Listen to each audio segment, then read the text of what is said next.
శ్రీ గురుభ్యో నమ. చిన్ననాటి చందమామ కథలకు స్వాగతం. ఈనాటి కథ శీర్షిక జంగందేవర కథ.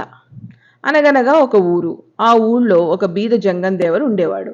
అతను ప్రతిరోజు ప్రొద్దునే లేచి స్నానం చేసి ఒంటి నిండా విభూది రేఖలు పెట్టుకుని ఊళ్ళో భిక్షాటనకు పోయి ఆ వచ్చిన దాంతో పొట్ట నింపుకుంటూ జీవిస్తుండేవాడు. ఆ ఊరికి ఒక రాజున్నాడు. పాపం ఆ రాజుకి ఎంతకాలానికి పిల్లలు కలగలేదు.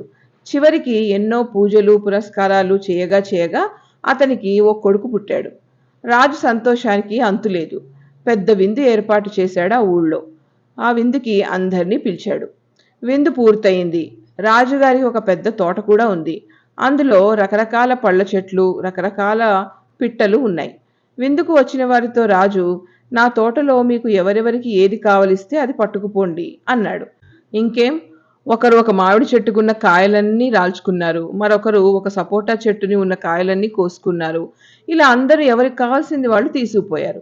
ఇక మన జంగందేవరు ఏం చేశాడో తెలుసా? ఆ తోటలో ఒక కొంగపిల్ల కనిపించింది. దాన్ని తీసుకుని ఇంటికి వెళ్ళి పెంచుకున్నాడు. కొన్నాళ్లు గడిచాయి. కొంగపిల్ల పెరిగి పెద్దదయింది. అప్పుడు మన జంగందేవర దాని మెడకి ఒక చిన్న రాయి కట్టి ఎగరవేశాడు. అది ఎగిరి ఎగిరి సాయంకాలానికి ఇంటికి తిరిగి వచ్చింది. మర్నాడు ఇంకొంచెం పెద్ద రాయి కట్టి ఎగరేశాడు. మళ్ళీ అలా ఎగిరి ఎగిరి తిరిగి వచ్చింది. రోజు ఇలాగే ఒక రోజు కంటే ఇంకో రోజు పెద్ద పెద్ద రాళ్లు కట్టి ఎగరవేస్తూ వచ్చాడు. కొంగ కూడా ఆ బరువుకి అలవాటు పడి ఆ రాతితో పాటే ఎగురుతూ సాయంకాలానికి ఇంటికి తిరిగి వచ్చేది. ఆఖరికి ఓ రోజున మన జంగందేవర తనే కొంగ మీద కూర్చున్నాడు. వెంటనే కొంగ రోజులాగానే ఆకాశానికి ఎగిరిపోయి తిరిగి ఇంటికి తీసుకుని వచ్చి దించింది. ఆ రోజు మొదలుకుని జంగందేవర కొంగ మీదే షికారు పోతూ ఉండేవాడు. ఒక రోజున మన జంగందేవర మామూలుగా స్నానం చేసి ఒంటి నిండా విభూది రేఖలు ధరించి కొంగ మీద ఎక్కి షికారుకి బయలుదేరాడు. అలా పోతూ పోతూ ఉండగా రాజుగారి మేడ వచ్చింది. సరిగ్గా అదే సమయానికి రాజుగారి కూతురు మేడ మీద తలార్చుకుంటూ ఉంది. ఆకాశాన వస్తున్న మన జంగందేవరని చూసింది. ఒంటి నిండా విభూది రేఖలు అవి చూసి కైలాసం నుంచి శివుడే దిగి వస్తున్నాడు అనుకుని నమస్కారం చేసి మేడ మీదకి దిగమని కోరింది. వెంటనే ఆయన దిగాడు. తమరు ఎవరో తెలుసుకోవచ్చా? చూడబోతే పరమశివుళ్లా ఉన్నారే అని అడిగింది రాజుకూతురు.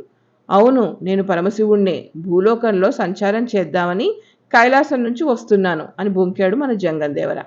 అలాగైతే మీరు నన్ను వివాహమాడాలి, మిమ్మల్ని తప్ప ఇంకొకరిని పెళ్లి చేసుకోను అని పట్టుబట్టింది రాజుకూతురు.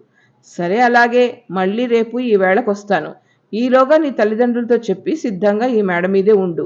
నేను వచ్చి నిన్ను నాతో కూడా తీసుకుపోతాను అని చెప్పి జంగందేవర తిరిగి కొంగ మీద ఎక్కి ఇంటికి వెళ్ళిపోయాడు. ఈ సంగతంతా రాజుకూతురు తల్లిదండ్రులకు చెప్పింది. పరమశివుడేమిటి కైలాసం నుంచి దిగి రావడం ఏమిటి, ఒకవేళ వచ్చినా కూడా నిన్ను పెళ్లాడడం ఏమిటి అని రాజు ఎంతో ఆశ్చర్యపోయాడు. కాదు, రేపు ఈ వేళకి మనం అందరం మన మేడ మీద ఉండాలి. అప్పుడు మీ కళ్ళతో మీరే చూస్తారు నేను చెప్పింది నిజమో అబద్ధమో అంది రాజుకూతురు. సరే అలాగే చూద్దాం అని రాజు ఈ సంగతి ఊళ్ళో చాటింపు వేయించాడు. తెల్లవారే సరికల్లా ఊళ్ళో జనాభా అంతా ఆ వింత చూద్దామని రాజుగారి మేడ మీద మూగారు. రాజు రాణి తమ కుమార్తెతో మేడ మీద పరమశివుని రాక కోసం కాచుకుని కూర్చున్నారు. ఇంతలో మన జంగందేవర రోజు కంటే ఇంకా ఎక్కువగా విభూది రేఖలు ధరించి ఒక చేత్తో త్రిశూలం, మరో చేత్తో కత్తి పట్టుకుని కొంగ మీద ఎక్కి మేడపైగా వచ్చి దిగాడు. రాజు రాణి సంతోషం పట్టలేక స్వామి దిగిరండి అని ఆహ్వానించాడు. మనం జంగందేవర ఎక్కడలేని సంతోషం కలిగింది. ఆ సంతోషంలో తన చేతిలో ఉన్న కత్తిని దర్జాగా అటూ ఇటూ తిప్పాడు. కొంగకి చేపలంటే ఇష్టం గదూ. ఆ ఎండకు కత్తి తళుక్కుమని ఒక చేపలా కనిపించింది కొంగకి.